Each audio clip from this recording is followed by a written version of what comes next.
গল্পের নাম আয়নামতি, পর্ব সংখ্যা 2, লেখা পুষ্পিতা প্রেমা। চৌধুরী বাড়িতে কোলাহল থামার নাম নেই। শায়ক চৌধুরী চিৎকার চেঁচামেচিতে বিরক্ত হলেন তার বৃদ্ধ বয়স্ক মা শায়লা চৌধুরী।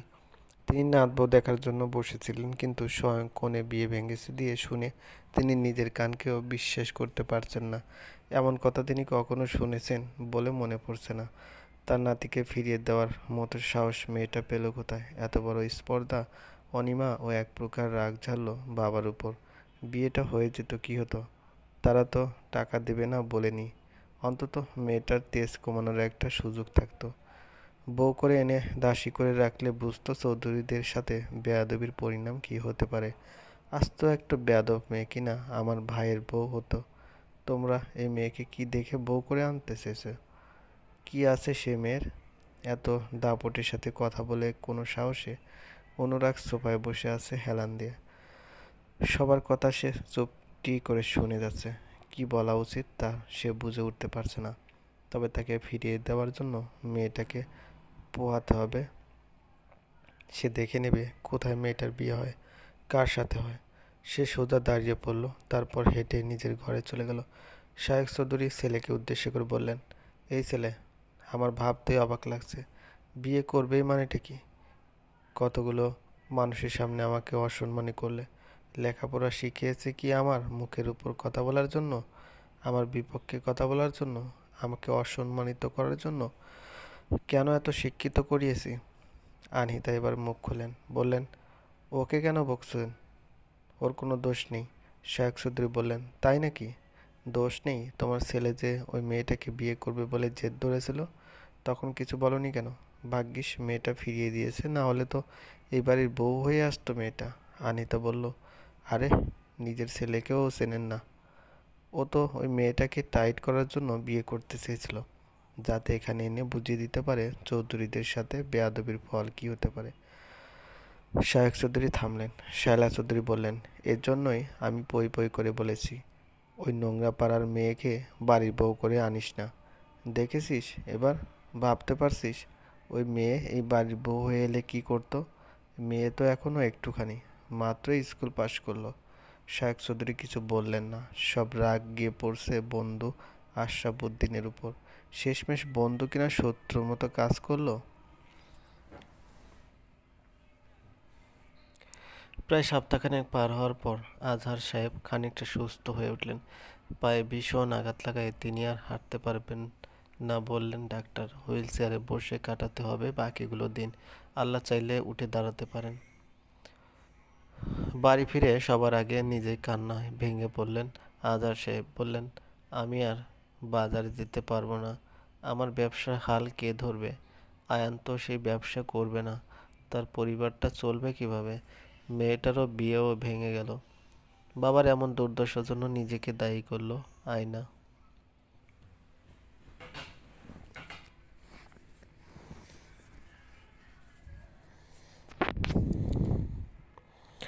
আয়না বাবাকে আশ্বাস দিল তার বন্ধুর বাবার একটা কোম্পানিতে তাকে চাকরি দেবে বলেছে।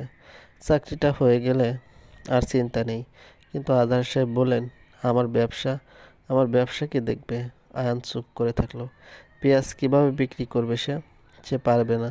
তার সব বন্ধুবান্ধব তাকে বিদ্রূপ করে পেঁয়াজ বিক্রেতা ডাকবে। তাছাড়া নামিরার বাবা চাচারা কি বলবে? পেঁয়াজ ব্যবসায় অত টাকাই বা কোথায়? ব্যবসা সম্পর্কে আয়ানের অত ধারণাও নেই। পরিবারটা কি 2-4 টাকায় চলবে? এখন আবার বাবার চিকিৎসায় খরচও। আয়ান জানালো, চাকরি হয়ে গেলে ওখানে মোটা বেতনের মাইনে পাবো আব্বা।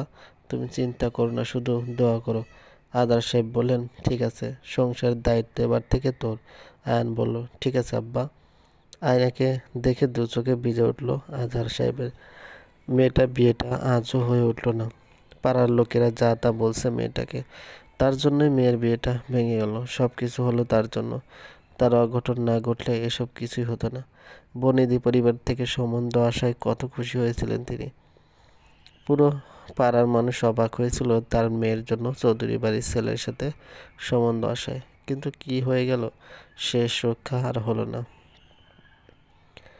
আয়না বাবার গাল বেয়ে পড়া অশ্রু মুছে দেয়। সাহস যুগে বলে, আব্বা, আমাদের বাড়ির পিছনে যে ভিটে আছে ওটাতে গাঁদা ফুলের চারা লাগিয়েছিলাম না, তোমার মনে আছে? হাজার সাহেব মাথা নাড়ালেন। আয়না বলল, তুমি জানো ফুল চারাগুলোতে কতগুলো ফুল ধরেছে? কি সুগন্ধি চারপাশে! উঠোনে বাগান বিলাসের গাছ দেখেছো? আদার সাহেব মাথা নাড়ালো, বলল হ্যাঁ। আয়না বলল, বেলে ফুলের গাছ দেখেছো? আদার সাহেব বললেন, হ্যাঁ দেখেছি তো। বেলে ফুলের গাছ বেশি? আয়না বলল, এই ফুলগুলো বেচে অনেক টাকা পেয়েছি আমি। ওই যে বাজারের মোড়ে ফুলের দোকান আছে না, ওখানে বিক্রি করেছি। তারা বলেছে আরও ফুল দিতে। আমি ভাবছি আমাদের বাড়ির চারপাশটা ফুলের বাগান করে ফেলবো। অনেক জায়গা আছে তো, তাই না? আদার সাহেব মাথা নাড়ালেন। মেয়ে তাকে খুশি করতে চাইছে তিনি বুঝতে পারলেন। আয়না বাবার গাল দু হাতে আঁকড়ে ধরে ডাকলো, আব্বা। আদার সাহেব আওয়াজ করলেন, বল। আয়না বলল, তুমি আমি মিলে বাগান দেখাশুনো করবো, কেমন? তুমি হুইল চেয়ারে বসে বসে আমার বাগান পাহারা দেবে, পানির নল দিয়ে পানি দেবে। কি দেবে না? আদার সাহেব মাথা নাড়ল, দেব। আয়না বলল, বাগানের নাম কি দেবো আব্বা? আদার সাহেব বললেন, কি দেবে? আয়না বলল, আচ্ছা ওসব পরে, আগে বাগানের কাজে লেগে পড়ি। আমার একটা বন্ধু আছে বুঝলে, ওর পরিচিত এক কাকু একসময় ফুল চাষ করতো। ওনার কাছ থেকে প্রশিক্ষণ নেব। তিনি আজকাল হাঁটাহাঁটি করতে পারেন না, ঘরে বসে দিনপাতি করেন। উনি নাকি বিনামূল্যে সব শিখিয়ে দেবেন আমাকে। আদার সাহেব বললেন, আচ্ছা। আয়না বলল, আব্বা শোনো, যখন আমাদের অনেক বড় বাগান হয়ে যাবে তখন আমরা নিজেদের একটা ফুলের দোকান দেব, কেমন? আদার সাহেব বললেন, আচ্ছা। আয়না বলল, তুমি শুধু আচ্ছা আচ্ছা লাগিয়েছো কেন? কিছু তো বলো। তুমি জানো না তোমার একটা কথায়ও আমি কি পরিমাণ ভরসা পাই? আদার সাহেব মেয়ের দিকে তাকিয়ে থেকে বললেন,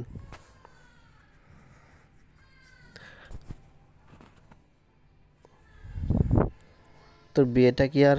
আয়না থামিয়ে দিল আদার সাহেবকে, ধমকে বলল, সবসময় কেন বিয়ে বিয়ে কর আব্বা? আমি অনেক পড়তে চাই, আত্মনির্ভরশীল হতে চাই, যাতে কেউ আমাকে হেই করে কথা বলতে না পারে। দেখো, তুমি আমাকে খাইয়ে পড়িয়ে এত বড় করে আবার পরের বাড়ি পাঠাচ্ছ কি কথা শোনানোর জন্য? তুমি বলো, তারা যখন আমাকে হেই করে কথা বলবে, কথায় কথায় ছোট করবে, অপমান করবে, আমার বংশ পরিচয় নিয়ে কটূক্তি করবে, তখন তোমার ভালো লাগবে? আমি সহ্য করতে পারবো? আব্বা, দয়া করে এসব কথা আর তুলো না, আমার শুনতে ভালো লাগে না। তোমাকে এই অবস্থায় রেখে, ভাইয়াকে দুর্দশার মাঝখানে রেখে আমি কোথাও গিয়ে শান্তি পাবো না। ভাইয়া আমি থাকলে ভরসা পায়, সাহস পায়। আমাকে দূরে ঠেলে দিও না আব্বা। আদার সাহেব বললেন, ঠিক আছে, কিন্তু কথা দে যেদিন তোর মনের মতো মানুষ আমি খুঁজে পাবো সেদিন বিয়েতে তুই আর অমত করবি না। আয়না হাসলো, বলল, ওরকম রাজকুমার শুধু রূপকথার গল্পে পাওয়া যায় আব্বা। বাস্তবে সবাই টাকা খুঁজে। টাকা টাকা টাকা ছাড়া মানুষ কিছুই বোঝে না আব্বা। যেমন এই মুহূর্তে আমিও কিছু বুঝছি না। আমারও এখন প্রচুর টাকার দরকার, প্রচুর। এই কাগজের টাকা দিয়ে সব কেনা যায় আব্বা, সবটা। আদার সাহেব বললেন, কথা দিলি না যে? আয়না হেলাফেলা করে কথা দিল, বলল, কথা দিলাম, সেদিন আমি অমত করব না। তবে সেদিনটা কখনোই আসবে না আব্বা, আমি তোমাকে বলছি, দিনটা কখনো আসবে না, না আসুক।